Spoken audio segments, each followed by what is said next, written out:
រថយន្តដឹកជំនួយ100គ្រឿងចូលក្នុងតំបន់ហ្គាហ្សាខណៈអន្តរជាតិដាក់សម្ពាធកាន់តែខ្លាំងលើអ៊ីស្រាអែល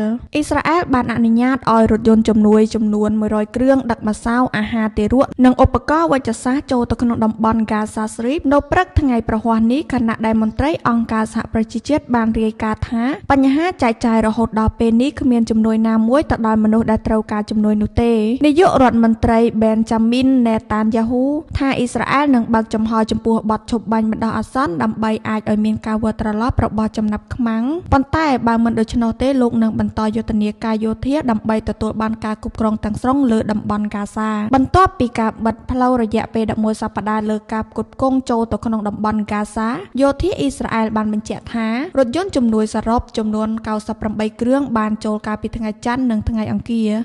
ប៉ុន្តែសូម្បីតែការផ្គត់ផ្គង់តិចតួចបំផុតទាំងនោះមិនទាន់បានទៅដល់ផ្ទះបាយស៊ុបហាងនំប៉័ងទីផ្សារនិងមន្ទីរពេទ្យនៅហ្គាហ្សានោះទេនេះបើយោងតាមមន្ត្រីជំនួយនិងហាងដុតនំក្នុងស្រុកដែលឈរក្បែរដើម្បីទទួលការផ្គត់ផ្គង់ម្សៅបន្ថែមពីនោះលោកអាន់តូនីរ៉ាណាតនាយកប្រចាំប្រទេសនៃកម្មវិធីស្បៀងអាហារពិភពលោកបានឲ្យដឹងដែរថាគ្មានជំនួយនេះទេដែលជាចំនួនមានកំណត់នៃឡានដឹកទំនិញបានទៅដល់ប្រជាជនហ្គាហ្សាយ៉ាងណាក៏ដោយការបិទផ្លូវនេះបានធ្វើឲ្យប្រជាជននៅតំបន់ហ្គាហ្សាមានការតស៊ូអស់សង្ឃឹមកាន់តែខ្លាំងឡើងសម្រាប់ការរស់រានមានជីវិតទោះបីជាមានការកើនឡើងសម្ពាធអន្តរជាតិនិងក្នុងស្រុកលើរដ្ឋាភិបាលរបស់អ៊ីស្រាអែល